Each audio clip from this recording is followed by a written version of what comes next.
Saying like, this is our life here at the shop. Just your regular skyline up on the lift here. No. What is happening though? Charlie's gonna have this painted, right? Because what happened here? Oh, you got a little crack.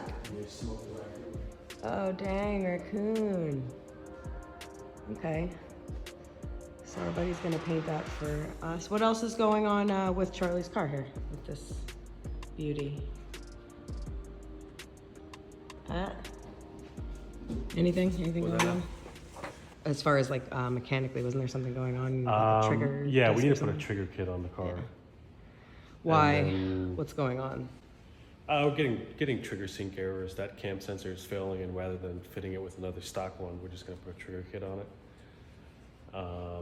And then I think he's got he complained about like a shake in the steering wheel. And I found the upper control arm bushings to have some play in it, which is like they all do. They're that. stock, so, right? Yeah. So are we gonna replace the bushing? Yeah. So got a white line bushing kit, so we'll replace those. In the front? Yeah, in the front end. Okay.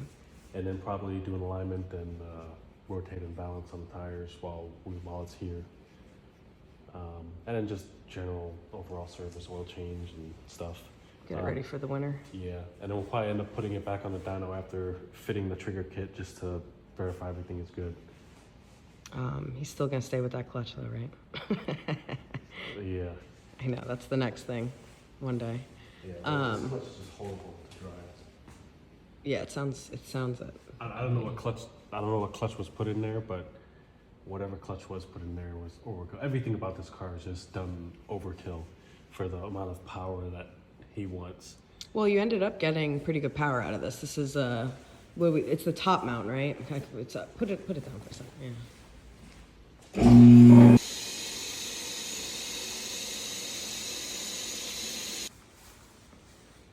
Yeah. So as I was saying, this is the top mount. Now we didn't do the turbo kit on this. We just tuned it after doing some more work, right? Yeah. Because he came to us and I think he was making like what, 300? Not even that. Not even 300. And, I honestly don't remember. It was something god awful for the work the parts that I put on it. So I mean, ultimately he only wanted like I think around 400 horsepower, which is easily doable with the right parts. But you know, I guess somebody decided that 800 horsepower worth of turbo and forward-facing intake was the way to go. So unfortunately, that made the car extremely lazy. Yeah, laggy, right? You know, it's already bad enough that RB20s are already a little bit lazy. Yeah, when he came on, it literally wouldn't even light up 13 pounds at like 6,000 RPM. It was something ridiculous. And then it made all of like 280 horsepower at the wheels. So we, unfortunately, dropping down in turbo size wasn't within the budget at the time. So we had to make do with what he had.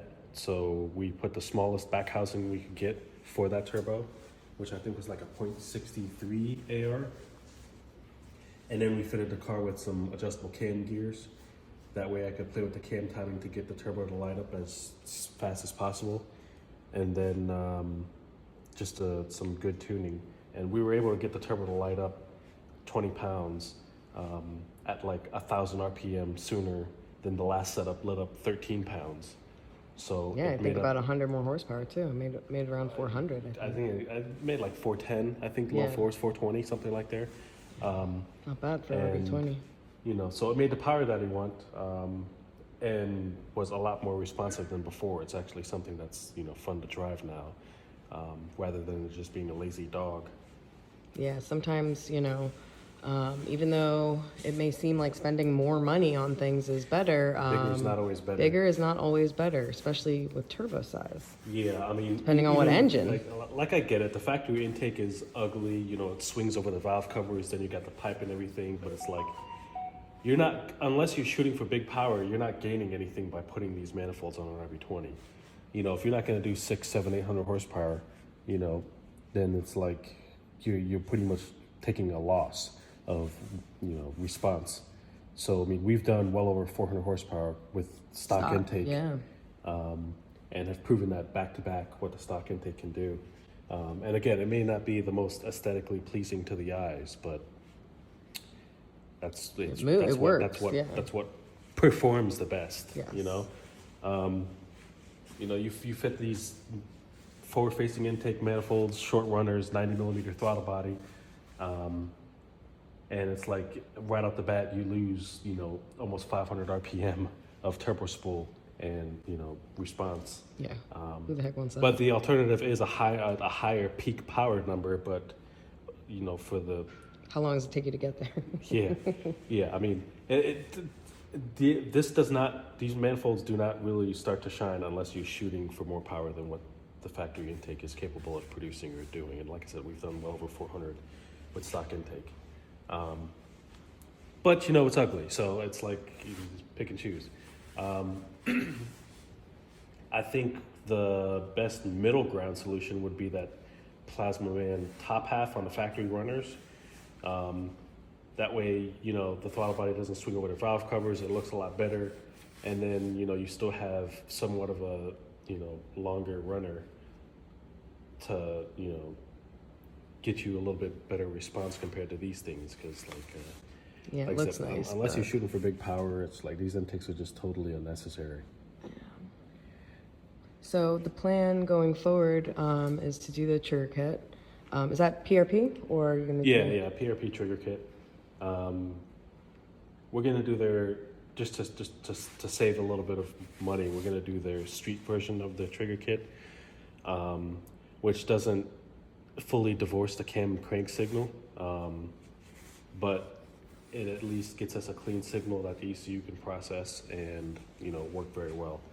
So it doesn't necessarily fix the timing scatter issue in regards to timing belt slap and factory cam angle sensors and camshaft driven crank sensor issues, but we at least get something that'll work. What's going on here?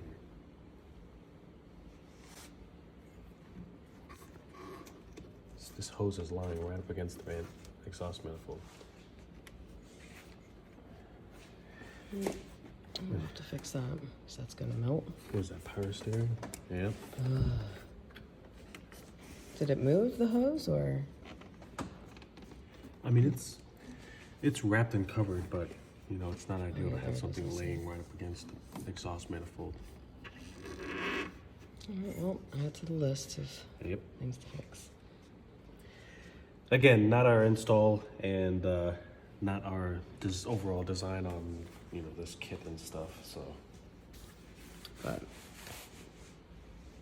we'll still take care of it. Yeah. Get it running right, and this car is immaculate. I'll get some more footage for you. I mean, the color of this car alone. Yeah, nice wheels though on this race. Let's see. Just like one of the cleanest cars. Really cool.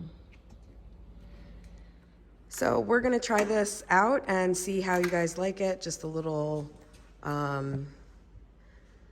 more day-to-day shop life and kind of what we're doing, what's in the shop. Right now, as you can see, we just have the GTST in here. I think, you pull all the other cars outside? Yeah, Kevin and Steven outside.